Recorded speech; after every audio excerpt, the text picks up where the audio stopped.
저는 오늘 여러분들과 함께 내가 선생이 되고자 하는 중심은 무엇인가 라는 제목으로 하나님의 말씀 나누겠습니다.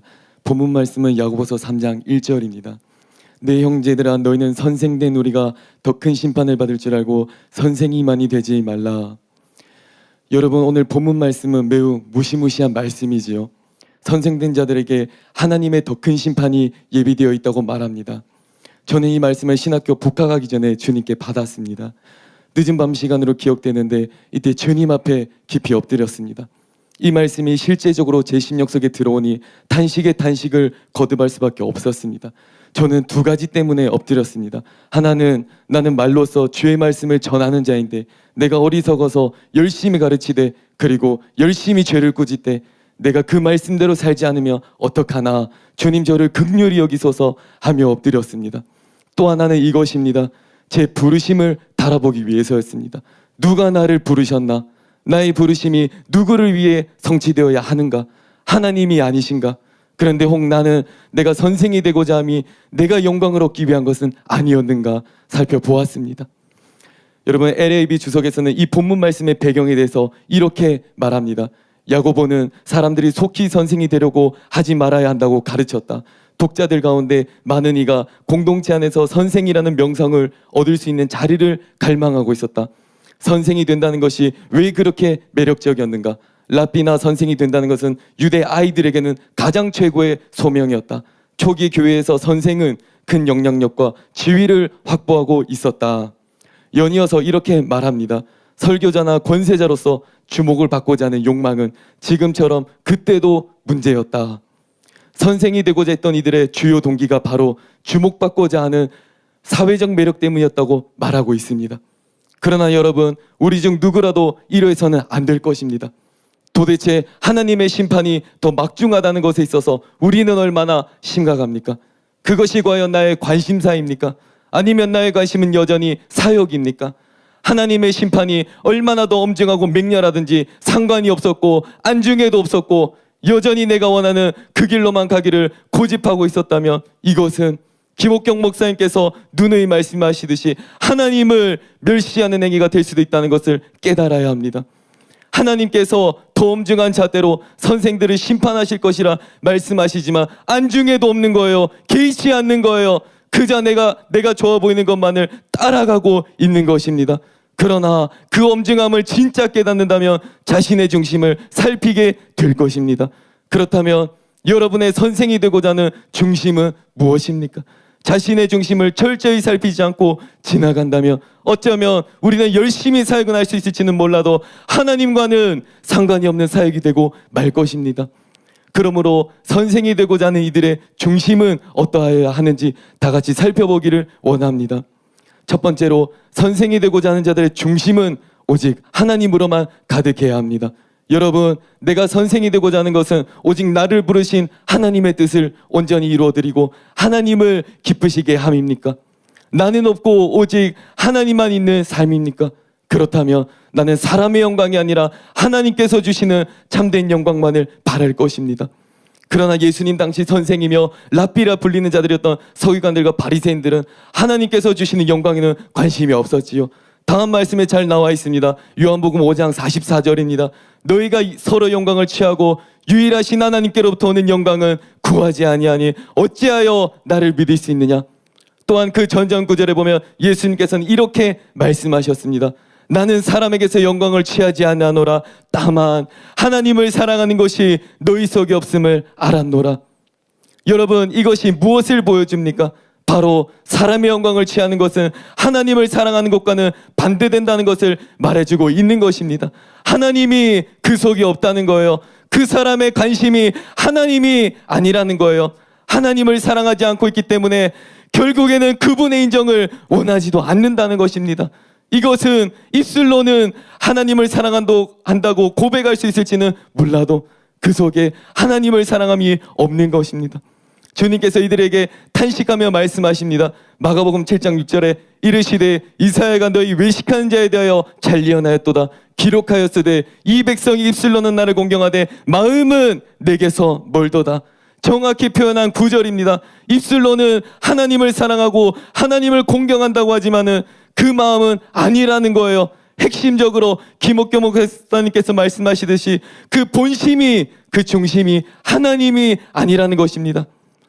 여러분, 그렇다면 한편 사람의 영광을 쫓아가려는 양상은 오늘날 어떠한 모습으로 나타납니까? 바로 성령께서 부어주시는 기름 부음과 놀라운 능력입니다. 이것을 얻음으로써 사람들에게서 영광을 얻으려 합니다. 찰스 피니는 죽을 만큼 기도하라는 책에서 기도하는 동기, 성령의 기름 부음을 받고자 하는 동기를 언급하며 이렇게 썼습니다. 어떤 사람은 사실상 자기의 영광을 취하는 문제로서 성령의 선물을 구한다. 슬프게도 얼마나 많은 사람들이 여러 모양으로 단지 이기적인 동기로 성령을 달라고 기도할 수 있단 말인가? 심지어 목회자도 오직 악의적인 동기로 성령을 달라고 기도할 수 있다. 자신이 굉장히 영적인 목회자라고 이야기하고 싶어서 그렇게 할 수도 있다. 설교나 기도에서 엄청난 능력을 갖춘 사람이라는 소리를 듣고 싶어서 그렇게 할 수도 있다.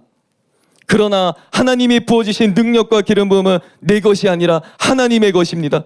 그렇기 때문에 하나님의 것으로 내가 영광을 취하는 것이 아니라 오직 그것을 부어주신 하나님의 뜻만이 이루어져야 합니다.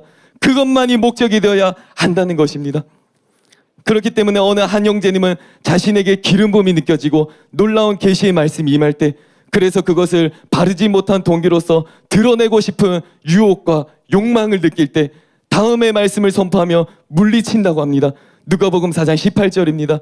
주의 성령이 내게 임하셨으니 이는 가난한 자에게 복음을 전하게 하시려고 내게 기름을 부으시고, 기름 부음에 목적이 있다는 것입니다. 목적.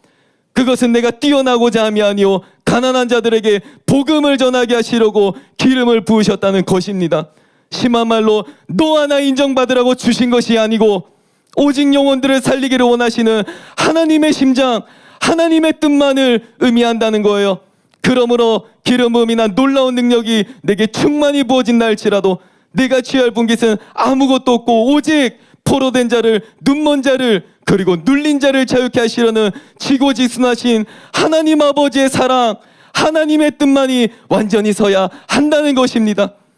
주의 성령이 내게 임하셨으니 이는 가난한 자에게 복음을 전하게 하시려고 내게 기름을 부으시고 나를 보내사 포로된 자에게 자유를, 눈먼 자에게 다시 보게 함을 전파하며 눌린 자를 자유롭게 하고 주의 은혜를 전파하게 하려 하심이라.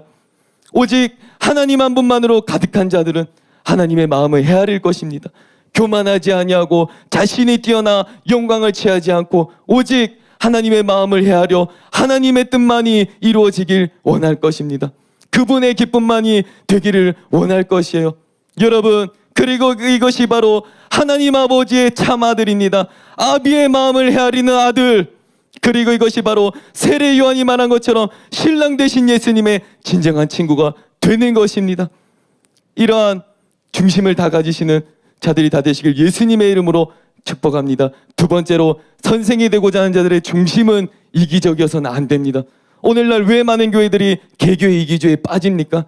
그것은 시작이 잘못되었기 때문이에요. 신학교를 다닐 때부터 내가 초점이어서 내가 설교 잘하기를 바랬고 내가 돌파하기만을 원했을 뿐입니다. 다른 동력자들이 일어나는 것에 대해서는 별 관심이 없었던 거예요. 결국 부르심은 받았을지는 몰라도 그것이 하나님 나라의 참된 부르심이 되도록 저울질하지 않았다는 거예요. 순도 100%로 만들지 않았다는 겁니다. 마치 이러한 자기와 자기 양떼밖에 모르는 이기적인 목회자들을 두고 주님께서는 소경된 인도자여, 눈먼 바리새인이여 라고 탄식하시는 것 같습니다. 여러분, 제가 신학교에 들어오기 전에 제 안에 이루어야 할 중심에 관해서 성령님께서 말씀해 주신 적이 있습니다. 그것은 바로 나의 지체된 동력자들 향한 사랑에 관한 것이었습니다. 그때 저는 노트에 이렇게 필기했습니다. 저가 나보다 큰 자가 되는 것, 저가 나보다 계시적인 명설교자가 되는 것, 저가 나보다 많은 영혼들을 주님께로 인도하는 것, 저가 나보다 더 많은 인정을 받는 것, 모든 면에 있어서 저가 나보다 뛰어난 자가 되는 것. 내가 정말 사랑한다면 저들이 이렇게 되길 원하는 상태가 되어야 한다. 저와 여러분들의 중심이 바로 이뤄야 할 줄로 믿습니다. 그리고 이러한 중심으로 나의 동력자들이 진정으로 그러한 자들이 되도록 기도해야 합니다. 어느 한 하구님은 언젠가 사사모에 참석하여 말씀을 듣고 기도를 하려 했습니다. 그런데 성령께서 이 하구님을 뒤로 잡아당기시는 느낌을 받았다고 합니다. 그래서 기도를 멈추게 되었습니다. 그런데 그 순간 주위에 있던 몇몇 신학생분들이 생각이 났다고 합니다. 그래서 말씀 시간 가운데 은혜 받고 그것이 자신 안에 이루어지기를 간절히 기도하던 것들을 신학생분들을 위해 먼저 기도하게 되었다고 하였습니다. 이때 하나님의 영이 그분의 심령을 강타하시는 것을 느꼈다고 합니다. 여러분, 이건 매우 신기한 체험입니다. 성령께서 단순히 우리 자신만을 위해서 기도하기를 원치 않으신다는 것을 보여주는 것입니다.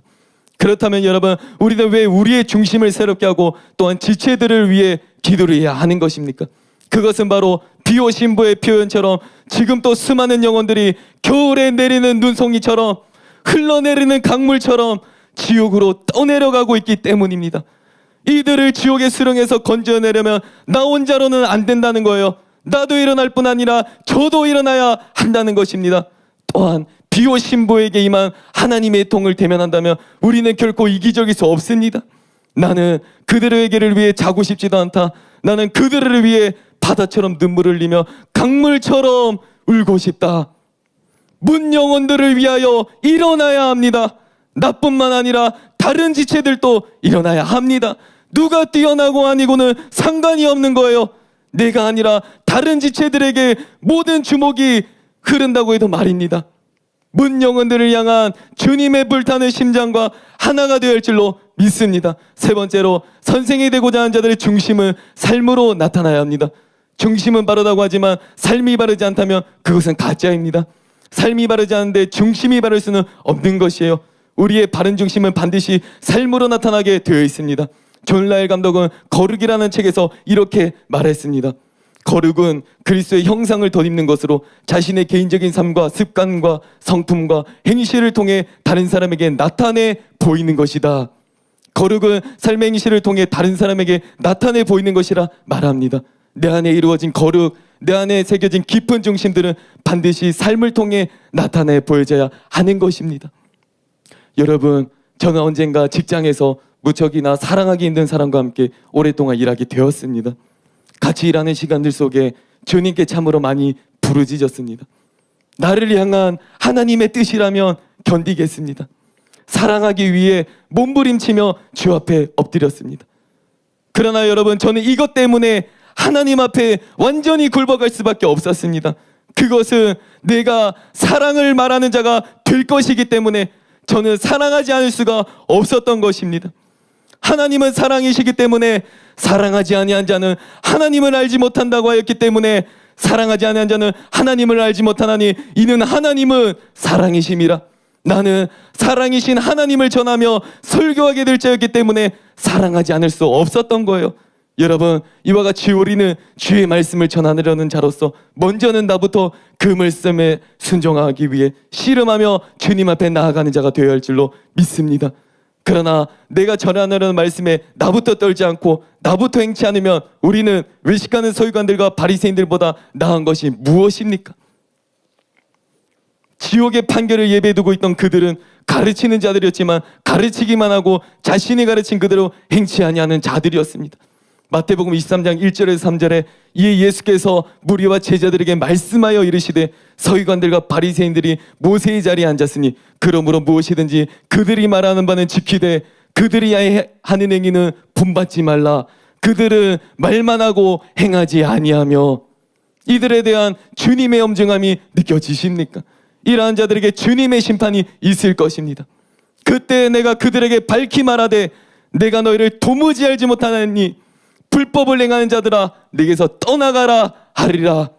그러므로 우리는 두려운 마음으로 날마다 하나님 앞에 서야 합니다. 결론을 말씀드리겠습니다. 여러분들의 선생이 되고자 하는 중심은 무엇입니까?